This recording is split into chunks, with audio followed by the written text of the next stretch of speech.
Palaban na sumagot ang girlfriend ni Carlos Yulo na si Chloe San Jose matapos na sabihin ng ina ni Carlos Yulo na si Angelica Yulo na ramdam umano nito ang pagiging red flag ni Chloe, lalo na pagdating sa pera ng kanyang anak. Base sa interview ni Angelica sa kanya ay dahil umano kay Chloe kaya sila nagkaroon ng alitan ni Carlos dahil tila nilalayo daw ni Chloe sa kanila ang kanyang anak. Pagbubunyag pa ni Angelica Yulo ay kaya umano gusto niya siya ang humawak ng pera sana ng anak ni Carlos ay natatakot siyang baka pagdating ng araw di umano ay masaid na si Carlos dahil kay Chloe. Dagdag pa ni Mrs. Yulo, tanging 70,000 na lamang umano ang pera na nasa kanya. Ngunit 2 taon pa umano niya ito bago makuha dahil ginawa niya itong ban sa pagkuha ng credit card sa isang bangko. Nung kukuhain na daw niya ito ay sinabi sa kanya ng bangko na 2 taon at for approval pa di umano kung may babalik sa kanya ang 20,000. Kung may nakuha man daw siyang pera kay Carlos, ay ipinagawa daw nila ito ng kanilang bahay dahil gusto daw kasi ni Mrs. Yulo na may makikita sana si Carlos sa perang pinaghirapan niya. Agad namang bumbelta si Chloe dito at sinabing, "Mother dear, I'm gonna hold your hand when I say this. Pero wait ka lang, tapusin lang po namin yung vault finals. Paki-on na your comment section po ha. Hindi yung nagdidelete ka pa plus off com section. Japan pa din talaga malakas. But malakas din naman si Carlos Adriel Yulo. God is with him."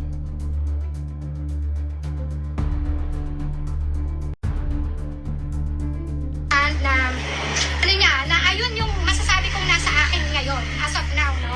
Kasi ano niya yun ang tawag ito, cash incentives niya yun ng World Championships 2021.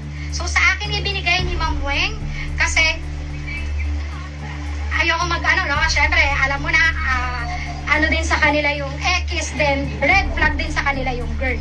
So yun yung so sa akin ibinigay. So ang ginawa ko, syempre nararamdaman ko na bilang ina na parang ang sabi ko is baka maubos yung anak ko in the future. So ang ginawa ko, inano ko siya, dineposit ko siya under my name sa BPI account dito sa may BPI dito sa may Vito Cruz. Then pinahold ko siya, ginawa ko siyang bond for credit card. Na nung nagkaroon kami ng diskusyon ni Kaloy, pinuntahan ko agad yung BPI kung paano ko siya pwedeng isoli yung credit card para ma-withdraw ko yung pera niya. So unfortunately, kailangan ko ng 2 years para ma-withdraw ko siya. Otherwise, kasi magpe-penalty ako. Tapos for ano pa daw yun? Sabi nila for approval pa. Kung kasi isa-surrender ko lang naman yung credit card na yun. Ma'am, intact yung mga pera niya. Sa tingin niyo, ma'am, ano ang naging mitsa dito sa hindi niyo pagkakaunawaan ng anak niyo ni Kaloy? Sa anak niyo na si Kaloy? Ang naging mitsa lang naman talaga, no, ever since is yung babae talaga. Kasi yes, lalong lumaki, tapos na parang nagkaroon kasi ng training camp si Kaloy. Kasama ko yung asawa ko, naghatid kami sa Terminal 3. Ang sabi sa akin ni Raylan, yung coach niya, "Tita, alam mo na ba ang nangyari?" Sabi ko, "No idea at all." Kasi hindi naman kami nag-uusap ni Kaloy So wala kaming idea talaga kung ano yung nangyari. Na parang pagdating pala doon, ang sabi ni Coach Monet, dapat pagdating ni Eldro Ed lang, teammate niya, yung babae, wala doon sa apartment niya, sa bahay na tinitirahan niya, na binabayaran ng JOC na nire-reimburse ng PSC every end of the year. So dapat bahay lang siya ng mga atleta, parang dorm.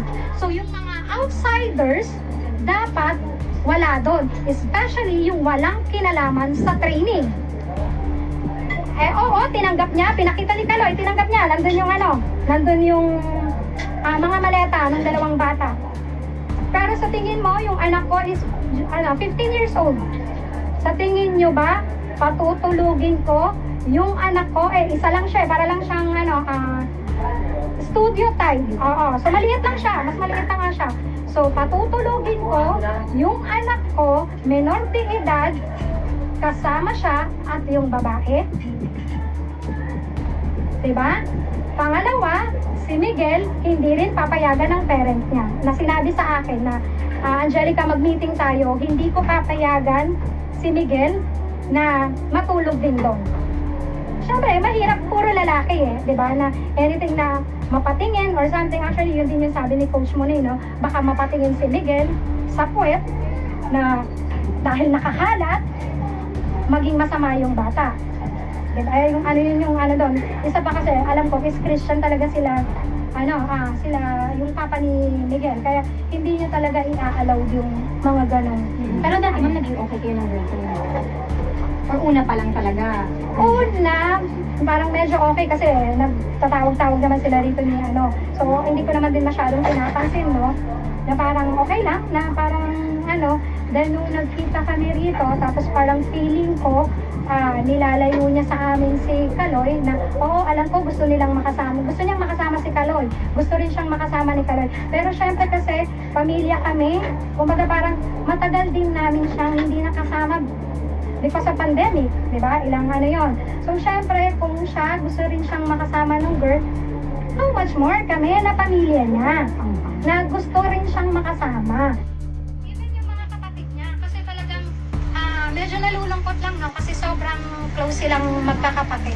Pero after nung nangyari yung namin ni Kaloy, so parang even yung youngest ko, yung eldest ko, yung medyo si Eldro, medyo ganun-ganun lang yan Hindi ganun kalalim. Katulad ng sabi nga nung teacher ni Iza nung nagkausap sila sa kalarong pambansa na sobrang malalim yung galit na nararamdaman ng youngest ko kay Kaloy. Ma'am, mensahe nyo na lang kay Kaloy, ma'am, ngayon. Kung mensahe, ano bang mensahe mabibigay ko sa kanya? Na parang kasi lahat naman sinabi ko na no?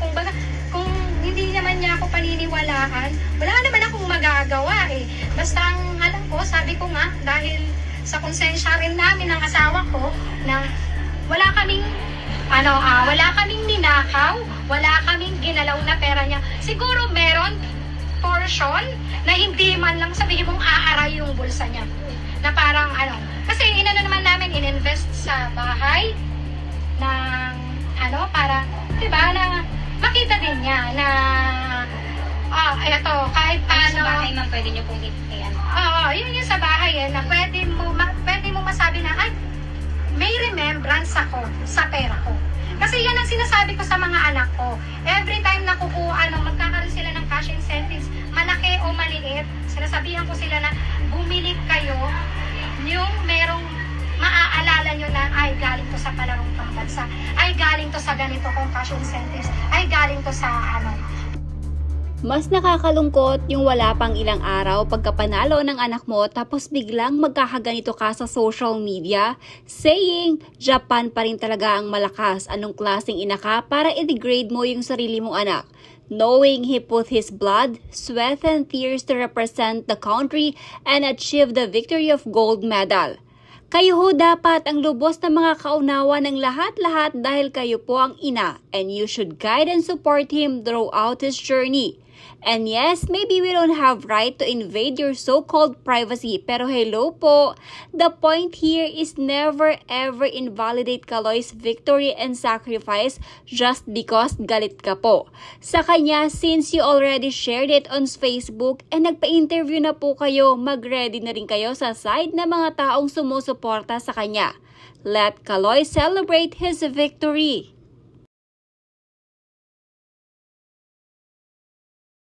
Interesting how the person who speaks loudest in public about the issue is the same one who has belittled their own child, without even considering Kuya Kaloy and Ate Chloe's side.